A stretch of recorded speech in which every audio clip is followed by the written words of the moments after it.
Hey, what's up, guys? It's Dan from Crypto Camacho. And hey, guys, today I really want to just talk about scams. I want to talk about crypto scams and ICO scams and really any scam in the industry, in the cryptocurrency industry, right? In the blockchain space, if you will.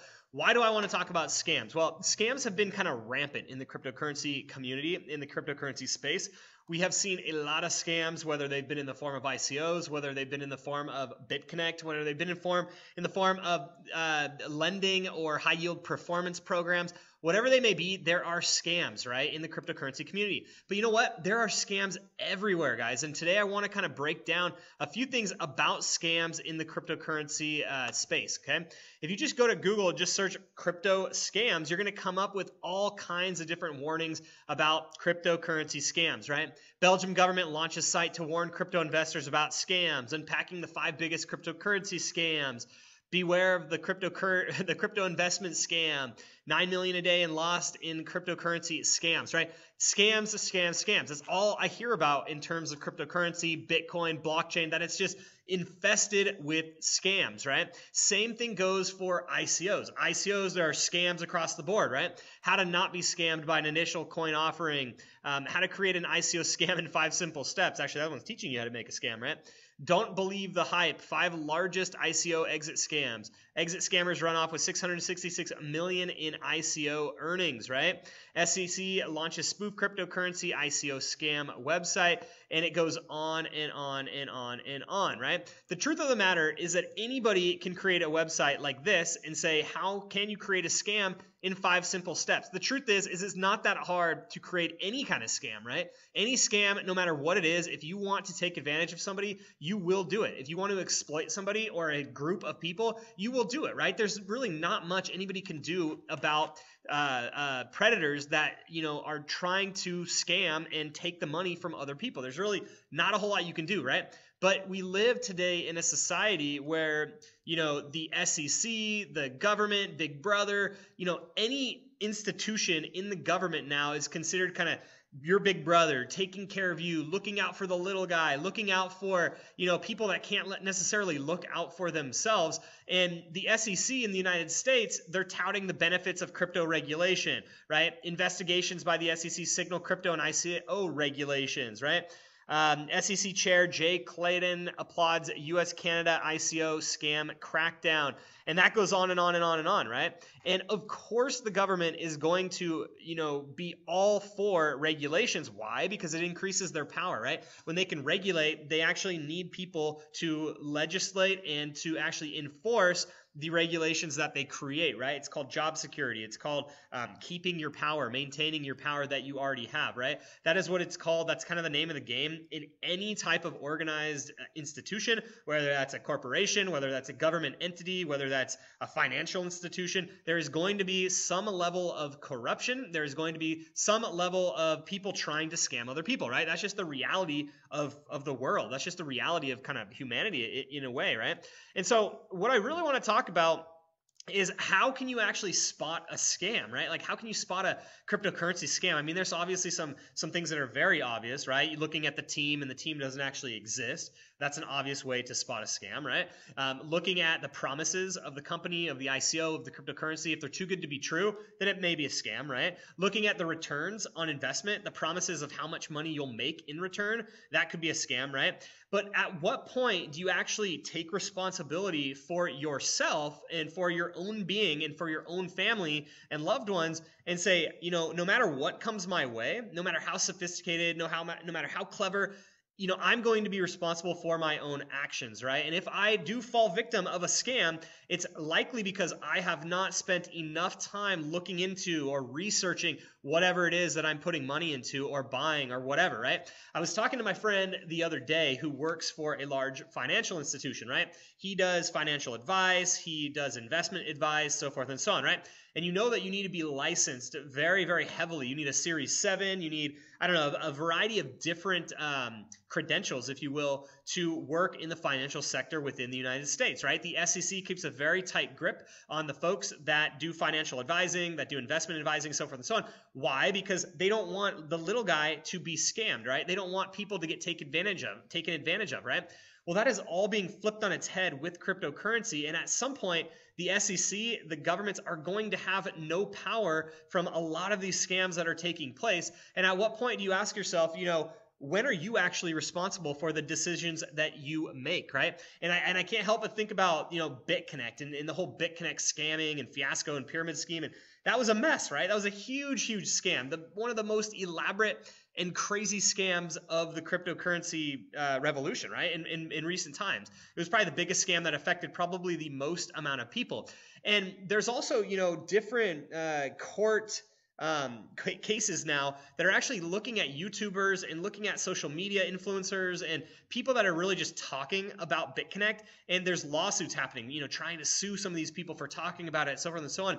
And you have these influencers talking about cryptocurrencies, talking about different ICOs to invest in, different opportunities, right? And the SEC can't touch it because why? Cryptocurrency right now, it's not very regulated. It's unregulated. It's the Wild West, right? And if you believe in the power of cryptocurrency, if you believe in the power of decentralization, if you believe in the power of how cryptocurrency and blockchain is going to disrupt society, it's going to eradicate the ability for institutions to create regulations that are imposed on somebody else. So when you think about that, you think about when do you actually take responsibility for your own actions, right? Versus relying on somebody else and doing what they said and falling victim to maybe some scam or maybe losing money in an investment, whatever it is, and blaming that person, right? It is you that makes a decision. The reason I'm bringing this up really, guys, is because I review a lot of different cryptocurrencies. You can see in my background here that there are a lot of videos. And in a lot of these videos, I talk about specific cryptocurrencies, specific ICOs, specific tokens, specific technologies, right?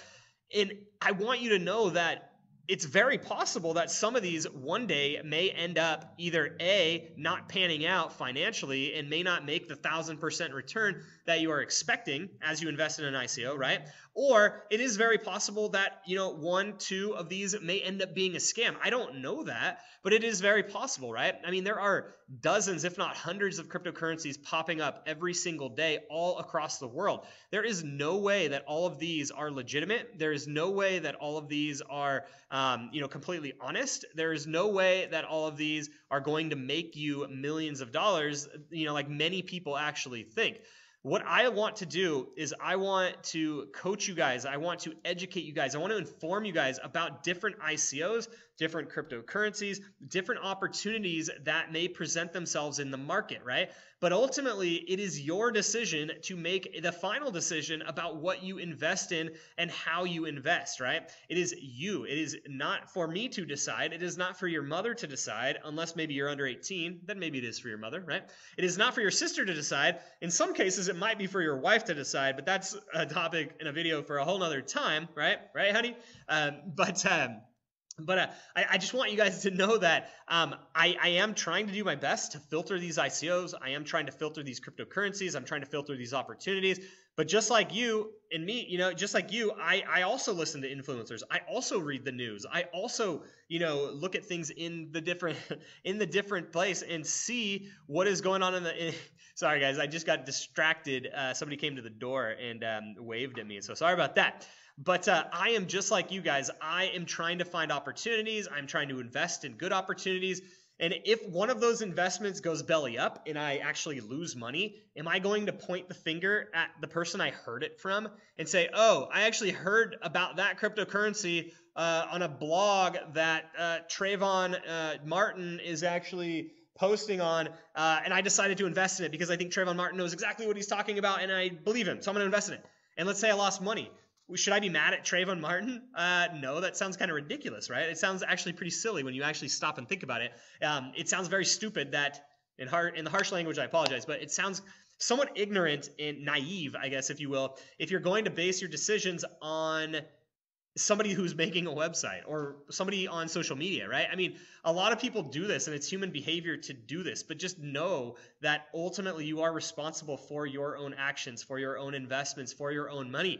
Do not rely on the SEC, on the government, on Big Brother, on some higher power or higher authority to protect you, right? That creates red tape, it creates bureaucracy, it creates regulations that are unnecessary, and it limits your freedom. It limits the ability of what you can do. It limits what you can actually participate in, right? If you look at ICOs right now, many ICOs that have huge potential, for opportunities to grow and make money, we can't participate in because we're United States residents. Why? And because there's a ton of regulations, and the companies that are setting up some of these ICOs are just saying, the hell with it. We aren't going to let U.S. citizens participate because we don't want to get sued. We don't want to go to jail. We don't want to get fined heavily because they think we may be a scam, right?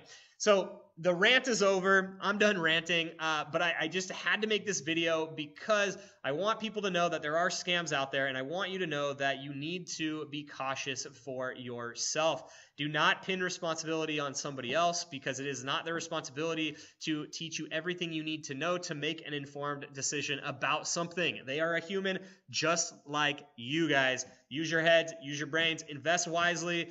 Do not invest your life savings into anything except for maybe, I'll tell you that one next time, right? Because it's going to be good, but I'll tell you next time. I'm Dan from CryptoCamacho.com. Hopefully you guys enjoyed this. Please let me know what you think about this, if things should be more regulated, less regulated, if you think, influencers should be responsible for your actions. I don't think they should, but let me know. Thanks, guys, for tuning in, and I'll talk to you next time.